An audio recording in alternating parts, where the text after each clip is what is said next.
Cuesta creer lo que está ocurriendo en este momento. El estrecho de Hormuz, el punto de estrangulamiento energético más importante del planeta, literalmente se ha convertido en un gigantesco estacionamiento de barcos iraníes. Ninguna embarcación puede entrar y ninguna puede salir. Parálisis total. Mientras tanto, el cuerpo de la Guardia Revolucionaria Islámica, que proclamó orgullosamente haber tomado el control completo del estrecho, observa ahora cómo sus propios barcos huyen en completo desorden. Estamos hablando de 73 petroleros iraníes, cargados con mercancía valorada en más de 13.000 millones de dólares, atrapados e inmóviles dentro del Golfo. Y no se trata de barcos comunes, son la columna vertebral de toda la estrategia regional de Irán. En este video voy a mostrarte en profundidad lo que realmente está sucediendo en el estrecho de Hormuz, con un nivel de análisis detallado que difícilmente encontrarás en otro lugar. Esta situación es mucho más que una crisis energética. Es una pesadilla estratégica que se está desarrollando en tiempo real para la Guardia Revolucionaria. Esos petroleros nunca transportaron únicamente petróleo. Eran la línea vital que financiaba salarios para los combatientes de Hezbollah en Líbano, municiones y suministros para los hutíes en Yemen, recursos para sostener el bloqueo en Bab el-Mandeb y combustible para mantener vivo el llamado eje de resistencia iraní en toda la región. Cuando esos barcos dejaron de moverse, esa línea de vida quedó cortada de inmediato, y ahora el tiempo se agota para el régimen mucho más rápido de lo que la mayoría imagina. La Guardia Revolucionaria está al borde de perder tanto su poderosa red de aliados armados como su autoridad interna dentro de Irán. Después de seguir cada desarrollo de esta crisis durante semanas, puedo decir con claridad que lo que estamos presenciando no es simplemente un enfrentamiento militar. Es el posible comienzo del colapso de la capacidad de proyección regional de Irán. Al principio, la Guardia Revolucionaria intentó de todo para romper este bloqueo. Algunas de sus maniobras parecían inteligentes e incluso por momentos dieron la impresión de que podrían obligar a Estados Unidos a retroceder. Pero casi todas sus tácticas terminaron fracasando de manera espectacular. En lugar de debilitar el bloqueo, lo hicieron aún más fuerte. Por eso, hoy voy a explicar paso a paso cómo la gran estrategia iraní en el estrecho de Hormuz se está desmoronando, por qué sus propios petroleros se han convertido en rehenes flotantes y qué significa esto para el futuro de la región y para la seguridad energética mundial. Si quieres comprender la verdadera historia detrás de los titulares, debes seguir hasta el final, porque esta podría ser una de las actualizaciones más importantes de la semana. Es fundamental entender que esos barcos eran las arterias del imperio regional iraní. Cada uno de los 73 buques atrapados en el Golfo formaba parte de una red crítica de suministro. Transportaban salarios para Hezbollah en Líbano, armas avanzadas y municiones para los hutíes en Yemen, recursos para mantener el bloqueo del Mar Rojo y combustible para sostener toda la red de aliados iraníes en Medio Oriente. Cuando esos barcos quedaron inmovilizados, toda esa infraestructura comenzó a colapsar. Las consecuencias se están extendiendo más rápido de lo que la Guardia Revolucionaria esperaba. He seguido esta situación de cerca durante semanas y puedo afirmar con total confianza que se está transformando en un desastre estratégico para el régimen iraní. No solo están perdiendo miles de millones de dólares en ingresos petroleros, sino que además corren el riesgo de perder toda su red de grupos aliados y su propia autoridad dentro del país. Piénselo por un momento. Hezbollah no combate gratis. Los hutíes necesitan suministros constantes para mantener la presión sobre el tráfico marítimo en el Mar Rojo. Las milicias iraquíes y los grupos sirios dependen del apoyo financiero y militar de Teherán. Cuando el dinero y las armas dejan de llegar, la lealtad comienza a resquebrajarse. Y eso es exactamente lo que enfrenta ahora la Guardia Revolucionaria. Su red de aliados, antes temida en toda la región, empieza a sentir el aislamiento, y algunos ya se preguntan si Teherán todavía es capaz de cumplir sus promesas. Dentro de Irán, la situación es incluso más peligrosa para el régimen. La Guardia Revolucionaria construyó su poder interno sobre la imagen de ser los guardianes invencibles de la revolución. Pero ahora, con sus propios petroleros atrapados como objetivos inmóviles en el Golfo, esa imagen comienza a derrumbarse. Sectores moderados cercanos al presidente están exigiendo abiertamente una solución diplomática para proteger la vida cotidiana del pueblo iraní. Y cada día que los barcos permanecen detenidos, la tensión entre los sectores duros y los pragmáticos se vuelve más intensa. Todo indica que esto no es una simple dificultad temporal, es el lento derrumbe de la estrategia regional de la Guardia Revolucionaria. Ellos afirmaban que el estrecho de Hormuz era su carta maestra definitiva, pero ahora se ha convertido en una prisión flotante para sus activos más valiosos. Los guardias revolucionarios intentaron desesperadamente romper este punto muerto. Al principio, algunas de sus acciones parecían razonables. La lógica era sencilla: crear suficiente caos, disparar el precio del petróleo, generar presión internacional y obligar a Washington a regresar a la mesa de negociaciones en los términos de Irán. Por un momento pareció posible. Los mercados globales comenzaron a ponerse nerviosos y varios analistas energéticos advirtieron sobre una crisis comparable a la de los años 70. Pero la realidad golpeó con fuerza y golpeó especialmente a la Guardia Revolucionaria. Estados Unidos no solo se negó a retroceder, sino que reforzó aún más el bloqueo. Ese fracaso obligó al régimen iraní a cambiar rápidamente de estrategia. Si la presión militar directa sobre Estados Unidos no funcionaba, quizás intimidar a los países del Golfo podría aislar a Washington y fracturar la coalición. A comienzos de mayo, la Guardia Revolucionaria lanzó un importante ataque contra el puerto emiratí de Fujairah. 15 misiles balísticos y de crucero impactaron en la zona. El mensaje era claro: quien apoyara el bloqueo pagaría el precio. Recuerdo observar los primeros reportes esa noche pensando que quizás ese sería el momento en que la coalición comenzaría a desintegrarse, pero ocurrió exactamente lo contrario.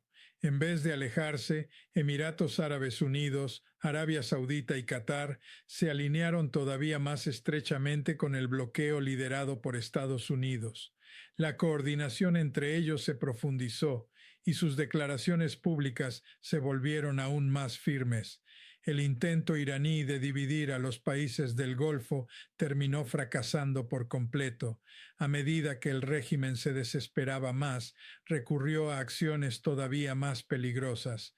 La noche del 7 de mayo, la Guardia Revolucionaria activó plenamente su llamada doctrina de negación marítima.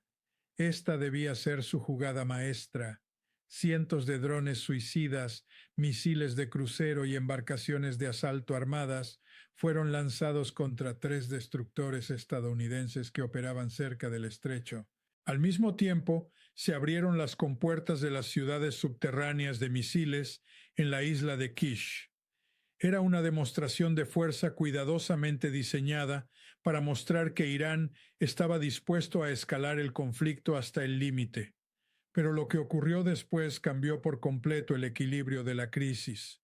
Los misiles avanzados de baja altitud fueron lanzados en oleadas desde túneles ocultos en Bandar Abbas.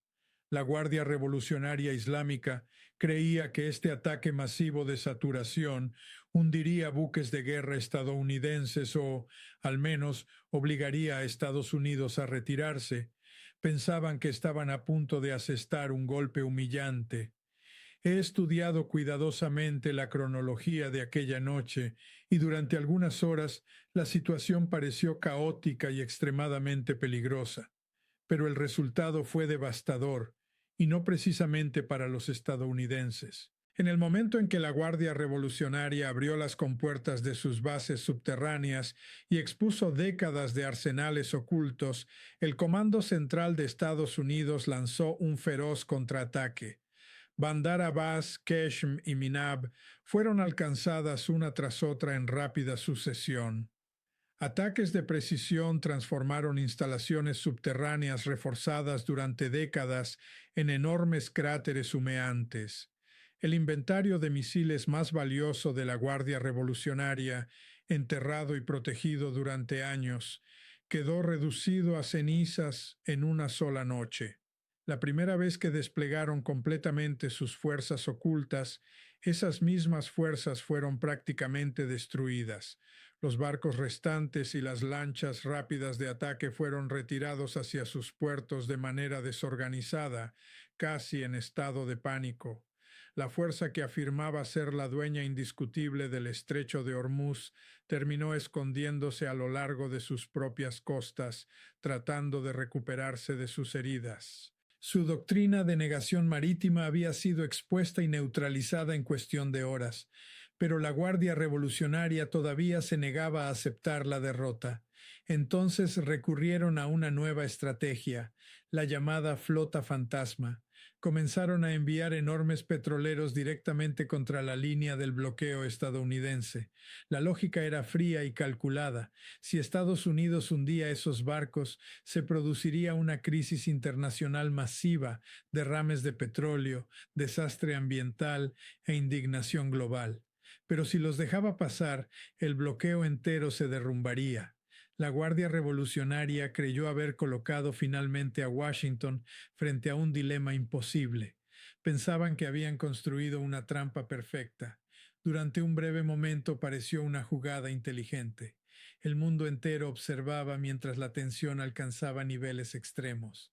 Todos esperaban ver cómo reaccionaría Estados Unidos. Pero una vez más, la Guardia Revolucionaria subestimó la creatividad táctica estadounidense. La respuesta que recibieron fue completamente distinta de la que esperaban. En lugar de elegir entre hundir los barcos o permitirles el paso, Estados Unidos encontró una tercera opción devastadora, una que destruiría la estrategia de la flota fantasma sin otorgarle a Irán la victoria propagandística que desesperadamente necesitaba. Lo que hay que entender es que cada movimiento realizado por la Guardia Revolucionaria desde el inicio del bloqueo, desde los ataques con misiles contra Fujairah hasta el ataque masivo del 7 de mayo y la apuesta por la flota fantasma, no solo fracasó en romper el bloqueo, sino que además debilitó aún más la posición iraní. Expusieron sus ciudades subterráneas de misiles, agotaron arsenales valiosos, empujaron a los países del Golfo aún más cerca de Estados Unidos y convirtieron sus petroleros más importantes en enormes responsabilidades flotantes. La fuerza que alguna vez proclamó que el estrecho de Hormuz nos pertenece, ahora contempla cómo 73 de sus propios barcos permanecen inmóviles en el agua, incapaces de moverse mientras el mundo entero observa su impotencia en tiempo real. Esto ya no es un simple revés táctico, es un desmoronamiento estratégico, y la Guardia Revolucionaria lo sabe. Aun así, los mandos iraníes seguían convencidos de que habían acorralado a Estados Unidos hasta que los pilotos estadounidenses ofrecieron una auténtica lección de precisión y guerra psicológica. La estrategia de la flota fantasma debía ser la jugada ganadora. Enormes petroleros iraníes avanzaban directamente hacia la línea del bloqueo estadounidense con un objetivo claro: crear una elección imposible. Hundirlos provocaría una catástrofe ambiental y política global. Dejarlos pasar implicaría el colapso del bloqueo. La Guardia Revolucionaria estaba segura de que Washington no tenía una buena respuesta. Estaban equivocados. El 8 de mayo, un caza FA-18 Super Hornet, despegado del USS George H.W. Bush, se acercó a dos petroleros iraníes, el Sea Star 3 y el Sevda. Lo que ocurrió después fue una de las operaciones más quirúrgicamente precisas vistas en un conflicto naval moderno. El piloto estadounidense no apuntó al casco ni intentó hundir los barcos. En cambio, fijó su objetivo en algo mucho más específico: las chimeneas de escape y los compartimentos de los motores. Una sola bomba guiada por láser de 5.000 libras fue lanzada desde unos 5.000 pies de altura y golpeó con precisión devastadora. El Sea Star 3 no se hundió, simplemente quedó completamente inmóvil. En las imágenes difundidas por el Comando Central se observa claramente una ligera columna de humo elevándose desde la chimenea del petrolero instantes antes del impacto, seguida por una densa nube negra cubriendo el cielo. En el caso del Cebda, una gran bola de fuego apareció inmediatamente seguida por espesas columnas de humo negro saliendo de la sala de máquinas. Ambos barcos quedaron convertidos en enormes cascos flotantes, impotentes y sin capacidad de movimiento, aunque todavía a flote. Esto no fue un ataque improvisado. Era la tercera vez que Estados Unidos utilizaba exactamente este método. En ocasiones anteriores, un destructor estadounidense había inutilizado la sala de máquinas de otro petrolero utilizando su cañón principal, mientras que en otro incidente, un cañón Vulcan destruyó con precisión el timón de una embarcación. El patrón ya es evidente: una doctrina sistemática perfeccionada por Estados Unidos basada en una idea sencilla: detener, no hundir. He analizado cuidadosamente esta táctica y es extraordinariamente efectiva. Si Estados Unidos hubiera hundido los petroleros, miles de toneladas de petróleo habrían contaminado el Golfo, provocando una catástrofe ambiental. La Guardia Revolucionaria habría inundado inmediatamente los medios internacionales con imágenes de fauna marina muerta y costas contaminadas, denunciando la agresión estadounidense. La opinión pública mundial podría haberse vuelto rápidamente contra Washington, pero al inmovilizar los barcos sin hundirlos, Estados Unidos eliminó toda la narrativa propagandística iraní. Las tripulaciones permanecieron vivas, el petróleo siguió dentro de los cascos y no hubo imágenes dramáticas de hundimientos ni desastres ecológicos. Solo enormes petroleros humeantes y paralizados, convertidos en pruebas visibles de la impotencia iraní frente al mundo entero. La vía militar quedó prácticamente cerrada. La flota fantasma fracasó. Las bases subterráneas de misiles fueron devastadas. El intento de intimidar a los países del Golfo terminó en desastre, pero la Guardia Revolucionaria se niega a rendirse. En lugar de eso, el campo de batalla se ha desplazado hacia el interior de Irán, hacia las luchas políticas internas y la creciente presión social en las calles. Y allí es donde ahora reside el verdadero peligro para el régimen. La última evaluación de la CIA es contundente. Irán podría soportar esta presión durante 3 o 4 meses más, pero la verdadera pregunta es si sus pozos petroleros, su capacidad de almacenamiento y la paciencia de su propia población resistirán tanto tiempo. Algunos pozos dañados quizá nunca vuelvan a abrir.